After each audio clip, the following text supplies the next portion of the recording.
guys, welcome back to my channel. Welcome if you are new. My name is Heather. I'm a homeschooling mom of 3 kids, elementary, high school, and recent graduate. Today is going to be a homeschool update, so let's get started. Welcome to the first homeschool update of the 2025-2026 homeschool year.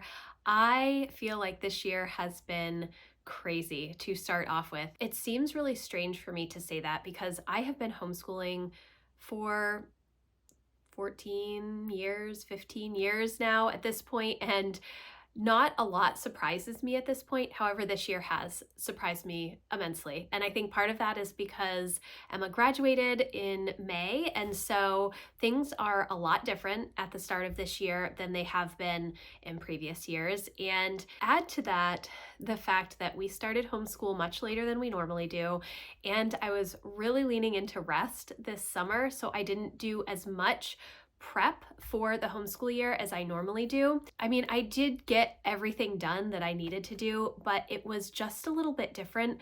And when we were ready to get back to homeschool, I was not ready to get back to homeschool. And in fact, I've heard this a lot in my community and online that this year just feels a little bit different. And I don't know if that is because I've been homeschooling so long, or if it is really just because Emma graduated and so that is different. If I'm just looking for new exciting things and to break up the monotony. I don't want to say that homeschooling is monotonous, but we kind of have our rhythm. I know what we're going to be doing each year. And while there are new resources that we're using, we kind of have fallen into a good rhythm of how we run our days. And I don't know, maybe I'm just wanting a little bit more change, or maybe it's just that I'm hanging on to the beautiful summer of rest that I had. I'm unsure, but it's been a little bit different at the start of this year. Nothing is bad, it just feels different. There's just a different feeling in our homeschool. And we have started out quite well. The kids have been extremely diligent with their work. I'm very proud of all of the work that they've done. Lucy and Jack have really understood their rhythm. Lucy has put together an entire schedule for herself and she follows that pretty closely. She has included a lot of breaks for herself throughout the morning, which is maybe a little bit challenging, which we'll talk about shortly. But overall, the feeling is good. We're enjoying our morning time. I've incorporated Bible study in the morning, just a quick little devotional, which is something that I sometimes do, but not always. My kids all have their own individual devotional stuff that they do. They all read the Bible in the morning, but it's been nice to kind of come together at the table at 8 a.m., including Emma, and just sitting and talking about some Bible verses. We're actually going through this study on James, the book of James from the Daily Grace Co.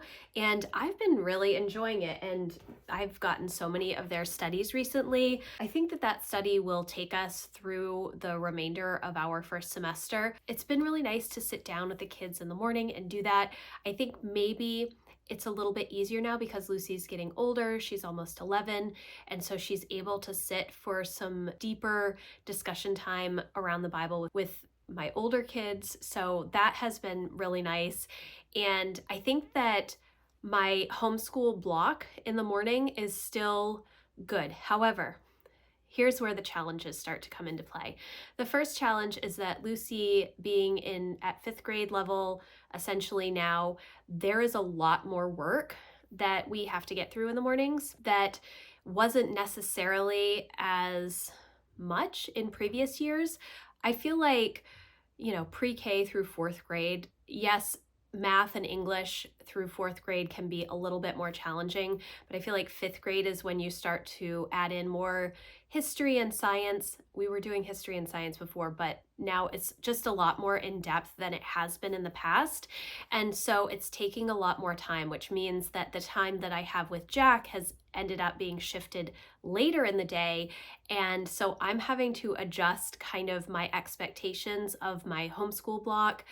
Also, the weather in Maine has been beautiful over the past 6 weeks, and so we have really been leaning into getting out when we can and enjoying the weather, and that makes our time at home really need to be super efficient, and I'm not sure that I've been as efficient as I ought to be for what we need to get done. So the first challenge is schedule wise. I need to be able to be consistent with doing what I need to do with Lucy during the time that I've set aside. Part of the issue is that we are having a little bit of push and pull between when she wants to do school. She would much prefer to do school much later in the day, but for me, I can't do school that late in the day. My brain just does not work as well in the afternoon. I'm not as fresh.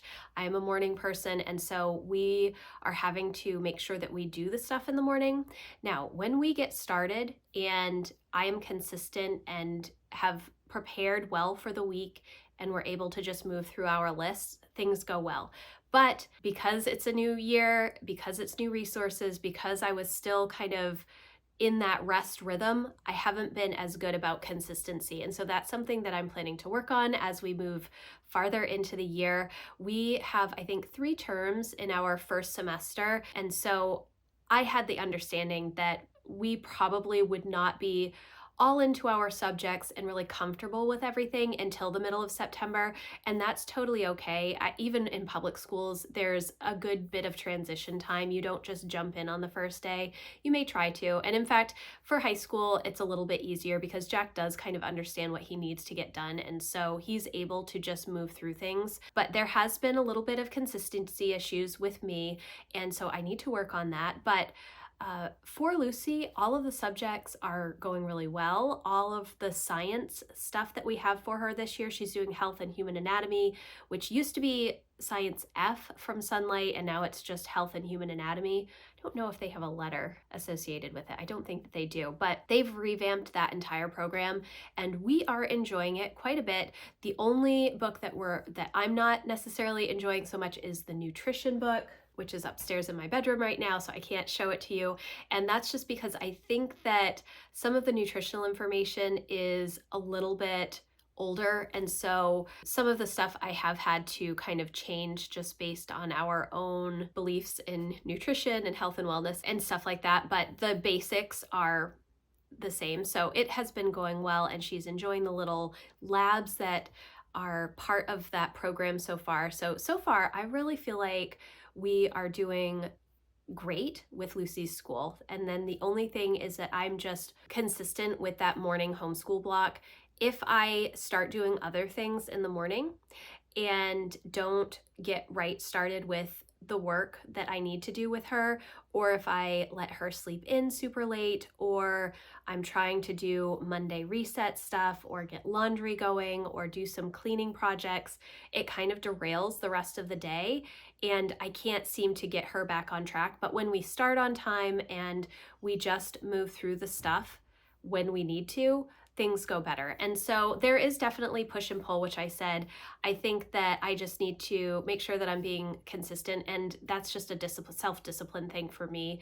I'm trying to juggle a lot of things, which is one of the reasons that I do have these homeschool blocks of time where I'm not doing other things, but I feel like I was just maybe a little bit behind starting the year because I did not spend as much time planning and prepping ahead of time as I normally do. So for Lucy, things are going well.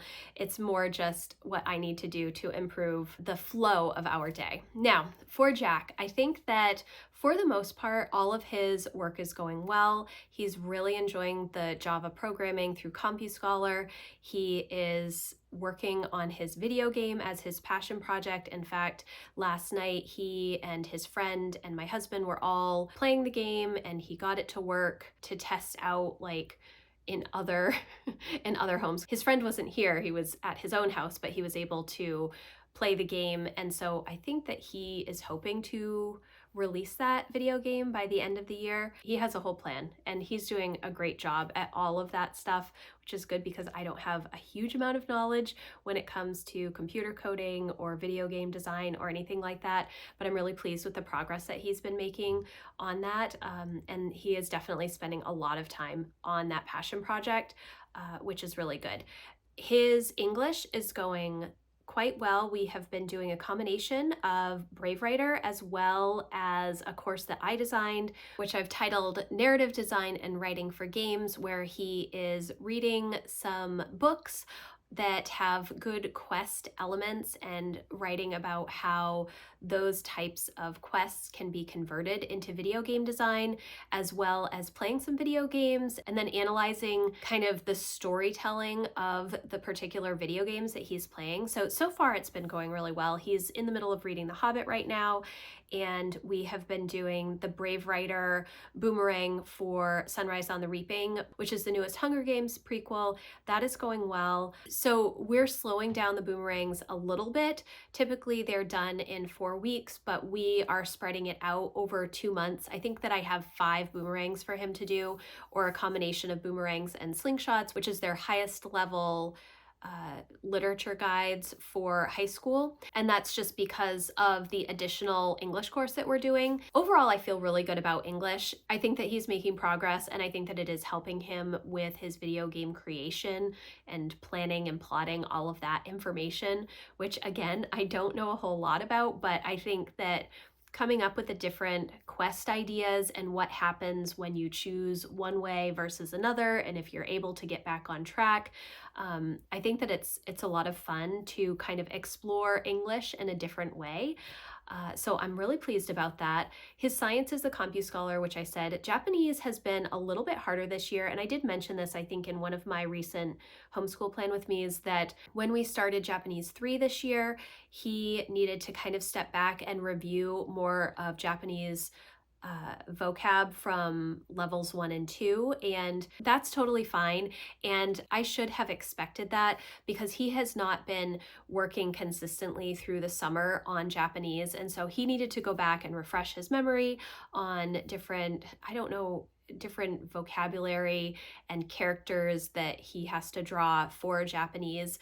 And he ended up spending the last week or so reviewing all of Japanese 2. He's just going through his workbooks from year 1 and year 2, and any notes that he's taken so that he can just refresh his memory, because level 3, it just jumps right in, and I don't think that he was prepared for it. And Japanese is one of those subjects that I cannot help him with. I can only find tools to help him help himself, really. So we had to step back and do a little bit more review, but I think that once we start this next session, he'll be able to start with level 3 and move right ahead per usual. Japanese is a hard subject, and usually year 3 for any foreign language, in my opinion, is where it starts to get really challenging, because there is an expectation of a foundation level of the language at this point. And so the directions are not as in depth, and there's an expectation of understanding some of the material. So review, lots of review, probably doing some flashcards and that kind of stuff so that he just has that available to him as he's working through the year 3 program. Now comes the biggest challenge that I've had this year, and that is history. And I did plan, this was the other course that I planned. Actually, I started out the homeschool planning process, planning science, history, and English. We dropped science before we started the year. He was going to be doing an applied physics for game design course where he was going to be building games and such, but he liked the idea of that, and the labs sounded interesting and he was excited about it, but he really wanted to focus on Java programming this year. And so because CompuScholar has a Java programming program course already, which I think you can take for the AP Computer Science A exam, maybe, we decided to jump into the CompuScholar Java programming, and we are pushing physics ahead till probably next year. I think that was a good decision, but that was before the year started, that we had sat down and had a conversation, and we were going through all of the different resources. Because he is fully involved in the planning process. I do all of the legwork, but I sit down and talk through everything that I'm thinking about doing with him, and I've been doing that probably since middle school. I would say around 7th grade is when I really incorporate my kids in the planning process and discuss their own personal goals and passion projects that they have. That's kind of when I start that. Before 7th grade, it's more mom-directed learning. Yes, there are some fun things, and we definitely deep dive and take the rabbit trails and all of that stuff, but I tend to just plan the curriculum prior to 7th grade. So we knew that the science wasn't going to work, and so I shifted all of that stuff. And then the English is great. The history was another thing that I spent a lot of time planning, and I really liked the course. It's learning about a particular point in history and then reading some alternate history books about that time period so that what ended up happening actually didn't happen and an alternate history ended up happening instead. And part of the reason that I did this was again based on his desire to do more with video game design and how we could take different elements of history and incorporate them into video games if there were alternate histories. So taking the Roman Empire and what happens if the Roman Empire continued instead of collapsing, and what would that mean, and how could that be translated into some sort of narrative in a video game or some sort of quest in a video game. And so I was really excited about that program. However, as we started the year, I recognized that Jack does not necessarily like literature-based learning for history, and it was taking an enormous amount of time to get through the resources that I had for him. And I don't necessarily think that the resources were bad, but they were a little bit more dry, and they were covering things that we've already covered a lot through Sunlight, because we have now gone through Sunlight all 3 times through history with Emma, and Jack has always kind of been in the background of those resources. Yes, he's done his own thing, and yes, I've added other stuff for him and not had the expectation that he was going to jump up to Emma's level, but he's always been around for a lot of that stuff. So I think that it was not as exciting as I thought it was going to be. And then the first science fiction novel that he was reading for history was not engaging, and I could only find it in audiobook form, and he really doesn't like audiobooks, and the narrator wasn't great, and so he was having a hard time really getting into the story. And so I had to take a big step back, and even though I bought a bunch of books for history, I was planning on borrowing a lot from the library as well. And so I have decided that we need to switch gears with history, and I am unsure what we're going to do. I know that he just needs kind of a basic history course. He does not need something super in depth. We have done US history.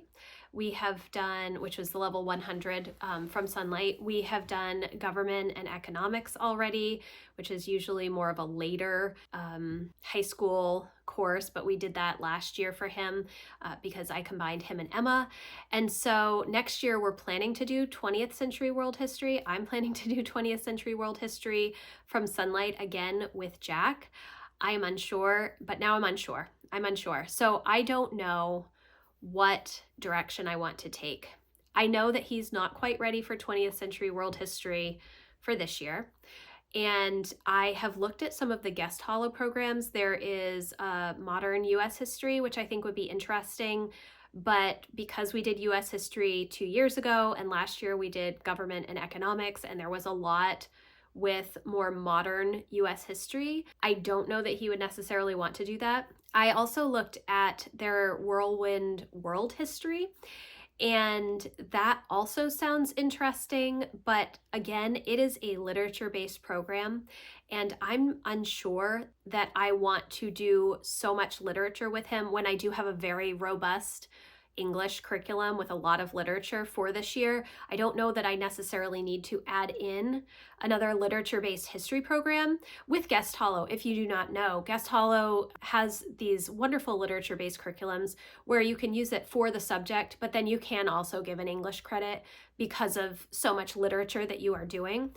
And I don't need that literature credit. I don't need a second English credit for him. I just need the history portion. So I've considered potentially doing just a geography course, and I do have a geography curriculum that we could do. What I don't want to do is spend an enormous amount of time. And literature-based curriculum, while I love literature-based learning and my kids do really well with literature-based learning, it is so much reading and discussion and narration that there's not a lot of extra time for other things.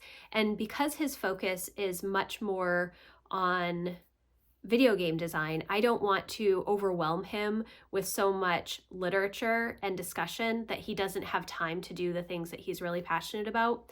With Emma, it was a little bit different because her passion is writing books and reading. She loves all of that stuff. Jack also enjoys reading books, but I don't want to weigh him down with so much book reading that he doesn't have time for his actual projects. So I'm unsure what we're going to do for history, and we're in our homeschool break right now, and so I need to come up with something pretty quick by in the next few days as to what we're going to do. I don't know if I want to do some sort of unit studies. That might be something that would be interesting if I go and look at Gather Round again. Gather Round is more family style unit studies, and so I don't know that I necessarily need to do something like Gather Round. I'm just going to have to kind of figure something out. Does he need 4 years of history? No. Could we drop history altogether this year? Probably, because he does still have 2 more years of high school after this year. And so we could fill it in the next 2 years with other things. But I'm just unsure. I don't know what the next step is, and I kind of have to think about it more and talk to him more. He had talked maybe about doing medieval history, which is something that I don't think that we've spent an enormous amount of time on over the years, or at least not since maybe elementary school or maybe the start of middle school with level G from Sunlight. So I'm not sure. But other than that, everything is going quite well. It feels a little bit different this year. I'm mentoring my oldest, Emma, and she's finished the first draft of her book, and so I'm helping her. Well, I'm reading through it right now for content and editing and stuff, and also going through all of the college things, like she's taking the SAT this weekend, and we're doing college visits, and I have to figure out how the heck to file the FAFSA and the CSS profile and all of that stuff. I think there's a lot of things weighing on me for future planning, college and stuff, that I probably should have spent a little bit more time thinking about this summer, but just was not in a place to do that. But overall, I do feel good about things. It's just been a different start to the year. And like I said at the beginning, I don't know if it's just because Emma's graduating, if it's because I took such a nice sabbatical in the summer of rest from a lot of things that I normally do, if it is because I've been homeschooling for so long that I'm looking for some change and some new things, if it has become a little monotonous for me to move through similar resources each year. It's a lot of different things that I have to think about. And it was nice to be able to have my 13th week, which I had last week, to kind of reflect and refresh on the start of the year for homeschooling, as well as all of my goals stuff and other parts associated with a quarterly refresh. But yeah, it's been a good start to the year, but it's been a little bit different. And again, it's not a bad start to the year. It just feels different. And because it feels different, I'm kind of just unsure about the direction I need to go in. But I know that I need to work a little bit more on consistency with Lucy, and then figuring out history for Jack. That is the other big thing that I have to do. And I'm unsure, but I will definitely share whatever I come up with soon with you, because I don't have much time to come up with something new. And it's funny because I rarely switch things up once we've started a homeschool year. There have been very few times that this has happened. I think the last time that I felt unsure about what I had already planned is when Emma did biology several years ago, and we chose the Apologia biology, the 3rd edition, which was newer, and purchased all of that stuff and really did not enjoy it. And then as we were going through the year, I kept adding new things that I found. Like, I didn't realize that they had a thumb drive with video lessons and the labs on video. So I bought that. That was like halfway through the year, but I didn't switch curriculum. And that's not something that I normally do. I may tweak things, I may drop books, but I don't typically switch an entire curriculum once we've started our homeschool year. So this is a little bit different for me. But I would love to hear if you have a favorite high school history course that your kids have enjoyed, especially if they are not maybe as inclined to history. as you may be as a parent. I would love to hear about that. If you have ideas of different resources that we could use, I would love to hear anything that you have to offer. So thank you guys so much for watching. I hope that you enjoyed this little peek into our first term, I guess. I don't know what to call it, our first session of homeschool. And we will make some adjustments, and I'll be back probably in a couple of months with a new update to let you know how we're doing after we've made it through another session. So thank you guys again. If you're looking for more help and encouragement around home and homeschooling and goals, I would love for you to come check out my membership community. That link is always in the description box. If you like this video, please give it a thumbs up, and I will see you in the next one. Thanks guys. Bye.